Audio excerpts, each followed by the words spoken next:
தோழமை சொந்தங்களுக்கு பணிவான வணக்கங்கள். அன்புடன் KVS.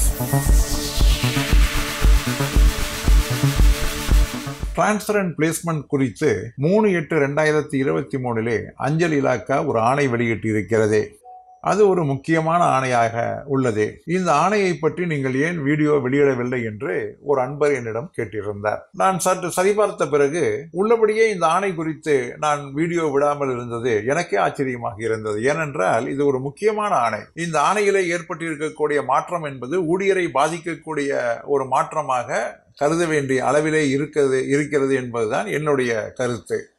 இந்த ஆணையிலே என்ன சொல்லப்பட்டிருக்கிறது?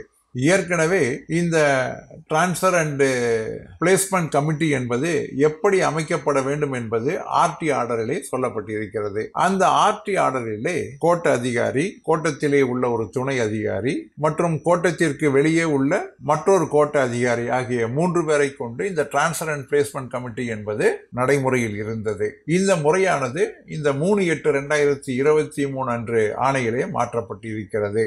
இந்த ஆணையின்படி HHG1, NFG மற்றும் HHG1 இருக்கக்கூடிய மற்ற பதவிகள் அனைத்துமே APMG அல்லது அந்த மண்டலத்தினுடைய AD ஸ்டாஃப் அவர்களை சேர்மனாக கொண்டு இந்த கமிட்டி என்பது செயல்படும்.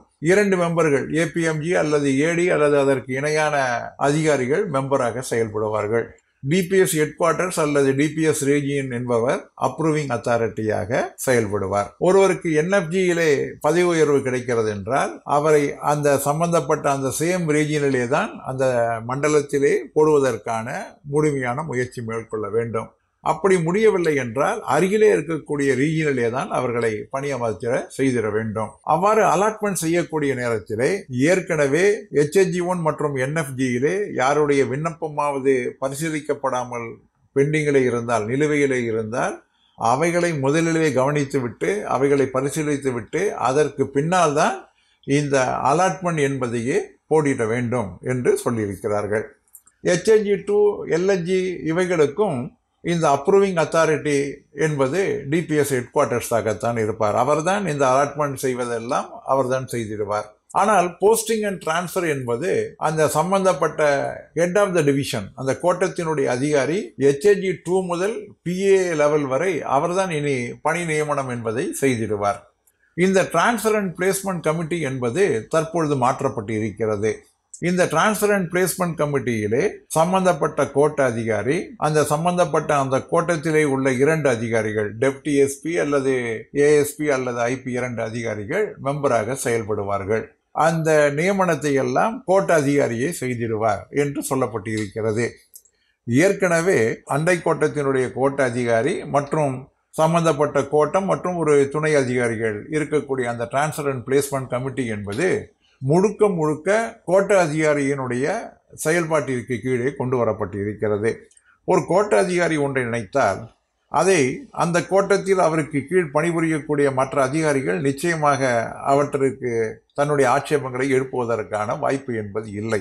ஆக டிரான்ஸ்ஃபர் அண்ட் பிளேஸ்மெண்ட் கமிட்டி என்பது கோட்டளவிலே இருக்கும் என்று சொல்லப்பட்ட பின்னால் இது ஒரு கண்டுடைப்பு ஆணையாகத்தான் பார்க்க முடியுமே தவிர அந்த கோட்ட அதிகாரி, அதாவது 100% கோட்ட அதிகாரியை குறை சொல்ல தயாராக இல்லை, ஒரு 10% இருக்கின்றார்கள். ஒரு சாடிஸ்டான மனப்பான்மையுடன் செயல்படக்கூடிய அதிகாரிகள் இருக்கின்றார்கள். அந்த சாடிஸ்ட் ஆபீசர் அத்தனை பேருமே இந்த டிரான்ஸ்ஃபர் அண்ட் பிளேஸ்மெண்ட் கமிட்டியை கண்டிப்பாக மிஸ்யூஸ் செய்வதற்கான வாய்ப்புகள் இருக்கிறது. தங்களுடைய ஈகோக்களையும் தங்களுடைய பகையினையும் தங்களுடைய சொந்த காரணத்திற்காக ஒரு கடிவாளமற்ற குதிரையாக செயல்படக்கூடிய அந்த குட்டி அதிகாரிகள் இந்த ஆணையினை தவறாக பயன்படுத்தி ஒரு தொழிற்சங்க நிர்வாகிகளையோ அல்லது கோட்ட அதிகாரிகளுக்கு பிடிக்காத எவரையோ கண்டிப்பாக பழி வாங்குவதற்காக இந்த ஆணையை பயன்படுத்திக் கொள்வதற்கான வாய்ப்புகள் இருக்கிறது என்பதுதான் யதார்த்தம்.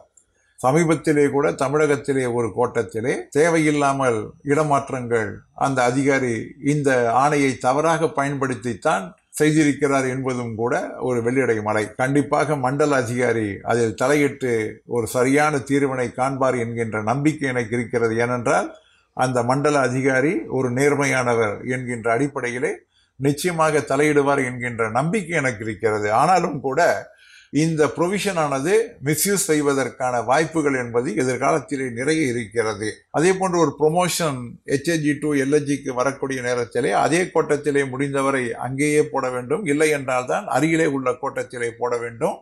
ஏற்கனவே பெண்டிங்காக இருக்கக்கூடிய ரெக்வஸ்டுகளை முழுமையாக பரிசீலித்து அதற்கு பின்னால் தான் மற்றவைகளை பரிசீலித்திட வேண்டும் என்று இந்த ஆணையிலே சொல்லப்பட்டிருக்கிறது. 2 முக்கியமான மாற்றங்கள். ஒன்று, ஏற்கனவே பெண்டிங்கிலே இருக்கக்கூடிய ரெக்வஸ்டுகளை பரிசீலித்த பின்னால் தான் ஃப்ரெஷ் அலாட்மெண்ட் என்பது சொல்லப்பட்டிருக்கிறது.